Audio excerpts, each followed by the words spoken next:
Bonjour à toutes et à tous et bienvenue dans ce nouvel épisode du Petit Astronome. Aujourd'hui on va parler de la Lune. Je pense que tout le monde connaît la Lune, tout le monde l'a déjà vue au moins une fois et tout le monde sait ce qu'est la Lune, je veux dire j'ai pas besoin d'expliquer. Cependant il me semble judicieux de vous expliquer ce que n'est pas la Lune parce qu'il y a beaucoup d'idées reçues et il est donc temps de démêler le vrai du faux.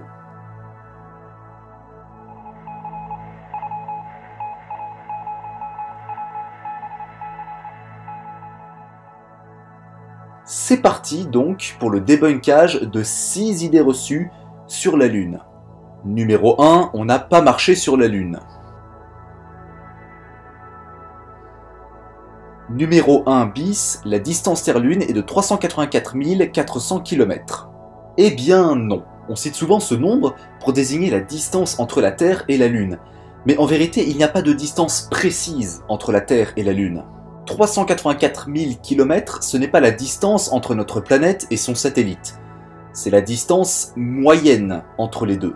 Il se trouve que l'orbite de la Lune n'est pas complètement circulaire. Elle est légèrement elliptique, ce qui veut dire que, suivant où elle se trouve autour de la Terre, la distance entre la Terre et la Lune n'est pas pareille, elle change constamment.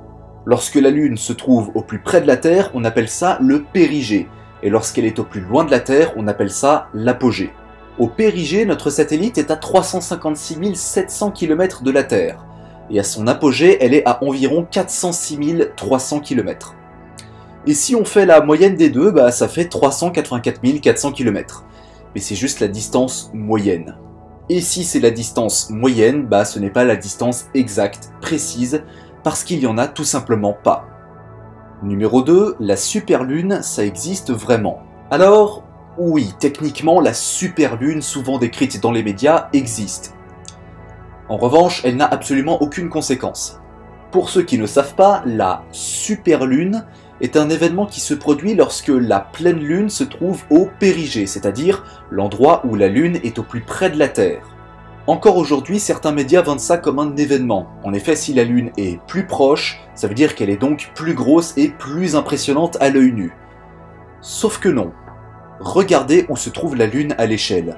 Elle est très loin de la Terre et beaucoup plus petite qu'elle, par conséquent, la différence entre son périgée et son apogée est minime à l'œil nu. On essaye de vous vendre un événement là où il n'y en a pas, et ça me fatigue qu'encore des gens soient crédules à ce genre de truc aussi inconséquent qu'une pleine Lune. D'ailleurs, d'autres vidéastes ont déjà bien débunké cette super Lune, donc je ne vais pas m'y attarder plus longtemps. Numéro 3, la pleine lune influence les naissances. Si vous vous y connaissez un petit peu en histoire et en cosmogonie, vous savez déjà que comme beaucoup d'autres astres, la lune est sujette à diverses interprétations. Que ce soit par rapport à sa position dans le ciel, à son cycle lunaire, et en particulier du coup sur notre comportement. La pleine lune aurait des effets sur les naissances, et cette croyance suggère aussi que c'est là que se présentent le plus de naissances de césariennes, de malformés, de jumeaux, etc. Alors oui, mais non, pas du tout en fait. On a là une croyance qui s'est développée au fil des siècles. Sauf que comme toute croyance de ce type, il faut des preuves vérifiables et calculables. Sinon ça reste simplement au stade de la croyance. Or, cette dernière est tellement populaire que de plus en plus de gens considèrent ça comme un phénomène naturel et scientifiquement accordé. D'ailleurs, il y a énormément de légendes tournant autour de cette fameuse pleine lune, comme quoi elle influencerait notre comportement, notre mode de vie, notre sommeil, etc. Plusieurs études ont été menées, elles aboutissent toutes à la même chose. La corrélation entre pleine lune et naissance n'a absolument rien de scientifique ou de mathématique. La plus célèbre des analyses est celle de Dalian Keaton en 1994, où il a observé plusieurs dizaines de millions de naissances aux États-Unis, et où il n'a trouvé ni pic de naissance lors des phases de la pleine lune, ni à la nouvelle lune. Les soi-disant corrélations ne sont juste que des coïncidences statistiques. Ouais, on fait mieux quand même, hein. Si vous êtes enceinte, vous n'avez absolument rien à craindre à propos des influences lunaires. En effet, la seule influence que la lune a sur vous, c'est son influence gravitationnelle. Et le pire, c'est que vous vous en rendez même pas compte. Pourquoi ? Parce que vous êtes né avec ça. La Lune influence la Terre comme la Terre influence la Lune. Les marées en sont la preuve. Mais vous êtes né avec ça, et vous allez mourir avec. Vous ne pouvez pas imaginer la gravité de la Terre sans la Lune. parce que vous n'avez jamais vécu ça.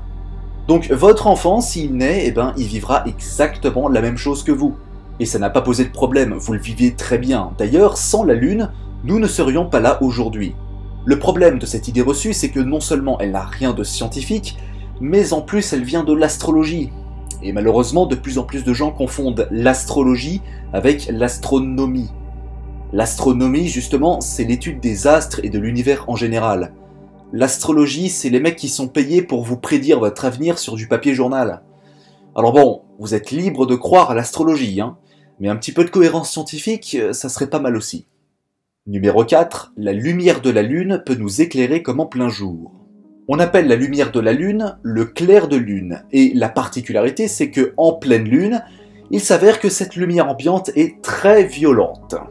On en a fait l'expérience avec le cosmonaute fantôme lors de la dernière vidéo, lors de notre soirée astrophoto, nos 2 soirées astrophoto en plus, il y avait la pleine Lune, et on y voyait bien, on n'avait pas besoin de lampe pour s'éclairer. En revanche, on ne peut pas voir comme en plein jour. Déjà, la Lune ne produit pas de lumière, c'est comme la Terre, elle reflète juste la lumière du Soleil, et là, elle nous renvoie sur Terre. Lors de la pleine Lune, la lumière ambiante de la Lune est de 0,2 lux, lux étant l'unité de l'éclairement lumineux. Et pour la petite anecdote, 0,2 lux, c'est 500 000 fois moins que la lumière du Soleil. Donc le truc en plein jour, là, c'est mort, hein. Mais il y a quelques photos pour illustrer cette idée reçue, comme celle-ci par exemple, qui prouve que, justement, avec la lumière de la Lune, on y voit comme en plein jour. Le problème, c'est qu'il s'agit d'une photo qui a été prise avec une pause longue, c'est-à-dire que l'appareil photo a capturé beaucoup de lumière, ce qui n'est pas le cas avec l'œil humain. Même par une nuit avec la pleine Lune, un humain ne peut pas correctement lire ou bien distinguer les couleurs du spectre de la lumière. Numéro 5, sur la Lune, il n'y a que du sable. Lorsque l'on regarde des photos des missions lunaires habitées, on a l'impression que les astronautes marchent sur une espèce de couche de sable. Du sable grisâtre donc pour la surface de la Lune, un petit peu comme un désert chaud en fait. La vérité c'est que non seulement cette couche de sable est infime par rapport à la taille de la Lune, mais en plus, ce n'est pas du sable. La surface lunaire est principalement composée de régolithe. Et la régolithe est une matière qui a la particularité d'être similaire à celle de la poussière volcanique. Elle a différentes origines. Elle vient de l'impact de certaines météorites ou bien des immenses couches de magma qui surplombaient la surface de la Lune il y a des milliards d'années. Donc, quand les astronautes marchent sur la Lune, ils marchaient sur des restes de lave. Et ça, c'est classe. Numéro 6, on peut voir la Grande Muraille de Chine depuis la Lune. On peut pas. Et ouais, désolé d'avoir brisé votre rêve, mais autant le clair de lune ou le sable, à la limite, ça passe. Je veux dire, c'est pas grave si on croit à ces idées reçues, parce que les réponses sont assez techniques. Mais là, c'est juste n'importe quoi. La Grande Muraille de Chine, tout le monde la connaît. C'est l'une des structures humaines les plus grandes jamais construites. 21 200 km sur tous ses segments au total. Et probablement des millions, et des millions, et des millions de tonnes.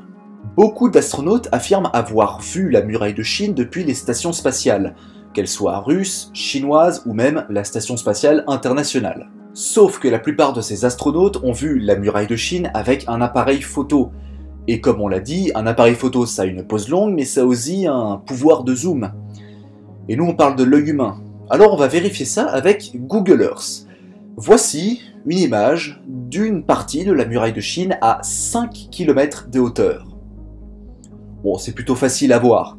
Mais voici le même endroit à 15 km d'altitude.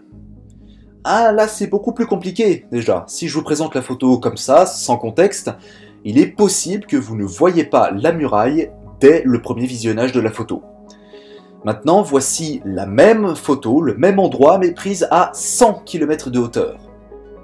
C'est-à-dire la limite entre les couloirs aériens des pays et l'espace. Là, il n'y a plus rien à faire, hein. Si vous voyez la muraille de Chine là-dedans, c'est que soit vous êtes Chuck Norris, soit vous êtes un alien avec une capacité incroyable de vision. Parce qu'à l'œil humain, c'est complètement impossible. Et c'est là le problème, c'est que depuis la surface de la Lune, on n'est même pas capable de déterminer la position de certains pays. Alors vous pensez vraiment qu'une muraille d'à peine 15 mètres de diamètre est visible depuis la Lune ? Ça n'a absolument aucun sens. C'est impossible. Le pire, c'est que je ne sais même pas d'où elle vient cette idée reçue.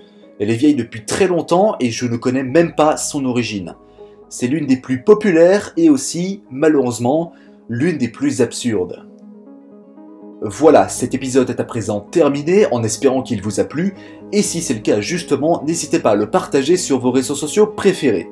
Quant à moi, je vous donne rendez-vous très bientôt pour une nouvelle vidéo, et d'ici là, n'oubliez pas que le silence éternel de ces espèces infinies nous surprendra toujours, et qu'on ne peut pas voir la muraille de Chine depuis la Lune.